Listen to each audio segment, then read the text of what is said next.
ನರೇಂದ್ರ ಮೋದಿ ಅವರು Rohini commission report ಕೊಟ್ಟು 2 ವರ್ಷ ಆಯ್ತು, ರೆಕಮೆಂಡೇಶನ್ ಕೊಟ್ಟು ಇನ್ನೂ ತೆಗೆದು ನೋಡಿಲ್ಲ. ಬಿಲ್ ತೋರಿಸಿದಷ್ಟು ಪೊಲಿಟಿಕಲ್ ವಿಲ್ ನಿಮ್ಮ ಇದಕ್ಕೆ ತೋರಿಸ್ತಾರ, ರಿಸರ್ವೇಶನ್ ಜಾಸ್ತಿ ಮಾಡೋದು ತೋರಿಸ್ತಾರ. ಈಗ ನೋಡಿ, ಅವ್ರಿಗೆ ಭಾರತೀಯ ಜನತಾ ಪಕ್ಷದವ್ರಿಗೆ, RSS ನವ್ರಿಗೆ ಸೋಷಿಯಲ್ ಜಸ್ಟಿಸ್ ನಲ್ಲಿ ನಂಬಿಕೆ ಇಲ್ಲ, ಅವ್ರಿಗೆ ಬದ್ಧತೆನೇ ಇಲ್ಲ. ನೀವು ಈ 100 ವರ್ಷಗಳ ಇತಿಹಾಸ ನೋಡಿದ್ರೆ ಯಾವಾಗಲೂ ವಿರೋಧ ಮಾಡ್ಕೊಂಡು ಬಂದಿದ್ದಾರೆ. ನಾಲ್ವಡಿ ಕೃಷ್ಣರಾಜ ಒಡೆಯರು ಮಿಲ್ಲರ್ ಕಮಿಷನ್ ಆಯ್ತಲ್ಲ, ಅವತ್ತಿನಿಂದ ಇವತ್ತಿನವರಿಗೆ ವಿರೋಧ ಮಾಡ್ಕೊಂಡೇ ಬಂದಿದ್ದಾರೆ.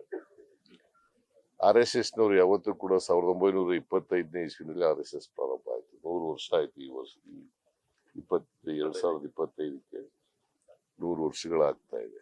ಯಾವತ್ತೂ ಅವರು ಮೀಸಲಾತಿನ ಒಪ್ಕೊಂಡಿಲ್ಲ. ಆದ್ರೆ ಅನಿವಾರ್ಯವಾಗಿ ರಾಹುಲ್ ಗಾಂಧಿ ಒತ್ತಾಯ ಮಾಡ್ತಾ ಇದ್ರು. ಕಳೆದ 2 ವರ್ಷಗಳಿಂದ ಬಹಳ ಸೀರಿಯಸ್ ಆಗಿ ಒತ್ತಾಯ ಮಾಡ್ತಾ ಇದ್ರು. ಮತ್ತೆ ಮ್ಯಾನಿಫೆಸ್ಟೋನಲ್ಲೂ ಕೂಡ ಸೇರಿಸ್ಲಿಕ್ಕೆ ಅವರೇ ಕಾರಣಕರ್ತರು.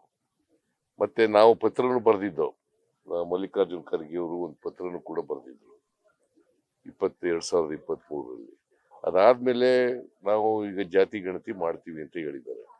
ಅದ್ರ ಟೈಮ್ ಫಿಕ್ಸ್ ಮಾಡಿಲ್ಲ, ಯಾವಾಗ ಮಾಡ್ತೀವಿ ಏನು ಅಂತ ಹೇಳಿಲ್ಲ. ಇದರಲ್ಲಿ ಜನಗಣತಿನಲ್ಲೇ ಜಾತಿ ಗಣತಿ ಮಾಡ್ತೀವಿ ಅಂತ ಹೇಳ್ತಾರೆ. ಸೊ ನಾವು ಏನು ಹೇಳೋದು ಅಂದ್ರೆ, ಒಂದು ಸೋಷಿಯೋ ಎಕನಾಮಿಕ್ ಎಜುಕೇಶನಲ್ ಸರ್ವೆ ಆಗ್ಬೇಕು.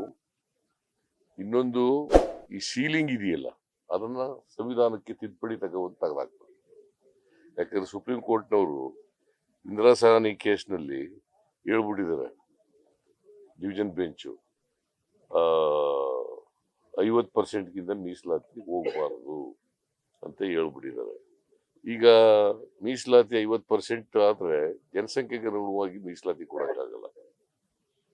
ಅದರಿಂದ ಸಾಮಾಜಿಕವಾಗಿ, ಆರ್ಥಿಕವಾಗಿ, ಶೈಕ್ಷಣಿಕವಾಗಿ ಹಿಂದುಳಿದಿರ್ತಕ್ಕಂಥವ್ರು, ಅವ್ರಿಗೆಲ್ರಿಗೂ ಕೂಡ ಮೀಸಲಾತಿ ಕೊಡಬೇಕಾಗಿರ್ತಕ್ಕಂಥದ್ದು ಅತ್ಯಂತ ಅನಿವಾರ್ಯ, ಅಗತ್ಯ. ಯಾಕಂತಂದ್ರೆ ಸಮಾಜ ನಿರ್ಮಾಣ ಮಾಡಬೇಕಾದ್ರೆ ಎಲ್ಲರೂ ಆರ್ಥಿಕವಾಗಿ, ಸಾಮಾಜಿಕವಾಗಿ ಸಬಲರಾದಾಗ ಮಾತ್ರ ಸಮಾಜ ನಿರ್ಮಾಣ ಮಾಡಲಿಕ್ಕೆ ಸಾಧ್ಯ, ಜಾತಿ ಹೋಗ್ಲಿಕ್ಕೆ ಸಾಧ್ಯ ಆಗ್ತದೆ. ಈಗ ನರೇಂದ್ರ ಮೋದಿ ಅವರಿಗೆ ನಾನು ಒತ್ತಾಯ ಏನ್ ಮಾಡ್ತೀನಿ ಅಂತಂದ್ರೆ, ಒಂದು ರಾಹುಲ್ ಗಾಂಧಿ ಅವರು ಕೂಡ ಒತ್ತಾಯ ಮಾಡಿದ್ದಾರೆ, ಒಂದು ಸೀಲಿಂಗ್ ಇದೆಯಲ್ಲ 50%, ಅದನ್ನ ತೆಗಿಬೇಕು. ಎರಡನೇದು ಖಾಸಗಿ ಕ್ಷೇತ್ರದಲ್ಲೂ ಕೂಡ ಮೀಸಲಾತಿಯನ್ನ ತರಬೇಕು. ಇವೆರಡೂ ನಾವು ಒತ್ತಾಯ ಮಾಡ್ತೀವಿ. ಮತ್ತೆ ಸಮಯ ಯಾವಾಗ ಮಾಡ್ತೀವಿ, 3 ತಿಂಗಳು ಮಾಡ್ತಾರ, 4 ತಿಂಗಳು ಮಾಡ್ತಾರ ಅಂತ ಹೇಳ್ಬೇಕು. ರೋಹಿಣಿ ಮೀಸಲಾತಿ ಇದೆಯಲ್ಲ, ಅದ್ರ ಜೊತೆಗೆ ಇದನ್ನು ಕೂಡ ಮಾಡಬೇಕು.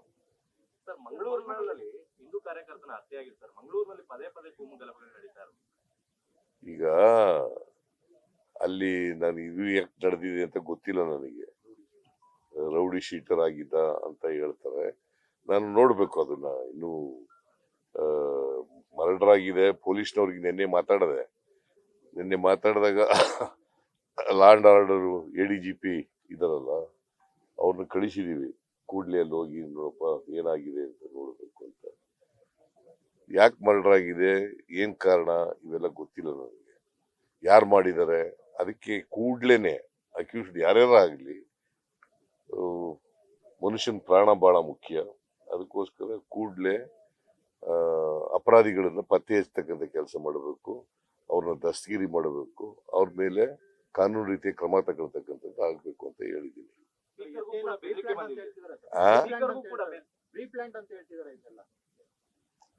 ಈಗ ಪ್ರೀ ಪ್ಲಾನ್ಡ್ ಅಲ್ವೋ ಅಂತ ಗೊತ್ತಾಗಬೇಕಲ್ಲಪ್ಪ ನಮಗೆ. ಇದು ವಿಚಾರ ಗೊತ್ತಿಲ್ಲ. ಇಲ್ಲ, ಇನ್ವೆಸ್ಟಿಗೇಷನ್ ಆದ್ಮೇಲೆ ಗೊತ್ತಾಗುತ್ತೆ. ಬಿಜೆಪಿಯವರು ಯಾವಾಗ್ಲೂ ಇಂಥ ಇನ್ಸಿಡೆಂಟ್ಗಳನ್ನೇ ಹುಡುಕ್ತಾ ಇರ್ತಾರೆ ರಾಜಕೀಯ ಮಾಡ್ಲಿಕ್ಕೆ. ನಾನು ಬಿಜೆಪಿಯವ್ರನ್ನ ಯಾವಾಗಲೂ ಕೂಡ ನೋಡಪ್ಪ, ನಾವು ಹಿಂದೂ ಹಾಗಾದ್ರೆ ಈಗ ಒಂದು 15 ದಿನಗಳ, ಒಂದು ವಾರದ ಹಿಂದೆ ಪಹಲ್ಗಾಮ್ನಲ್ಲಿ ನಡೀತಲ್ಲ, ಅದಕ್ಕೆ ಏನ್ ಹೇಳ್ತಾರೆ, ಪ್ರಧಾನಮಂತ್ರಿ ಹೋಗಿದಾರ? 26 ಜನ ಸತ್ತು. ಉಗ್ರರು ದಾಳಿ ಮಾಡಿ ಅವ್ರ ಮೇಲೆ ಸೂಟ್ ಮಾಡಿದ್ರು.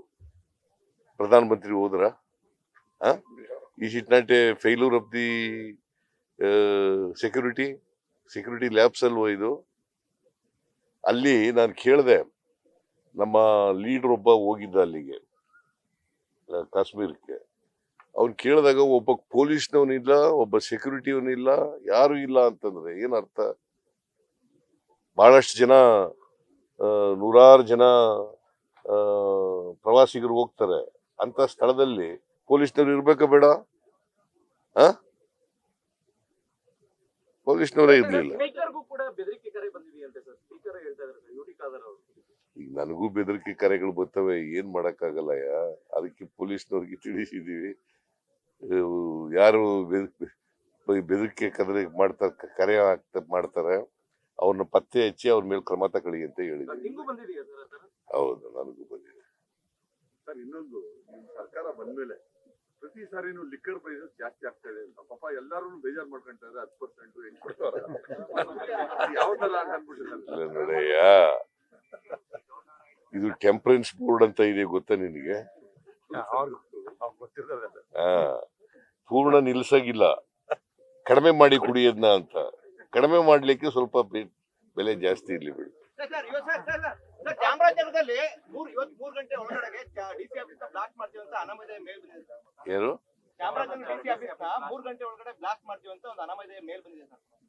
ಗೊತ್ತಿಲ್ಲ. ಲೇಟೆಸ್ಟ್ ಹಾಗೂ ಇಂಟ್ರೆಸ್ಟಿಂಗ್ ಸುದ್ದಿಗಳಿಗಾಗಿ ಬಾಸ್ ಟಿವಿ ಕನ್ನಡ ಚಾನೆಲ್ನ ಸಬ್ಸ್ಕ್ರೈಬ್ ಮಾಡಿ. ಹಾಗೆಯೇ ಬೆಲ್ ಐಕಾನ್ ಪ್ರೆಸ್ ಮಾಡಿ. ಇದರ ಜೊತೆಗೆ ಫೇಸ್ಬುಕ್, ಇನ್ಸ್ಟಾಗ್ರಾಮ್, ಎಕ್ಸ್ ನಲ್ಲೂ ಮಿಸ್ ಮಾಡದೆ ಫಾಲೋ ಮಾಡಿ.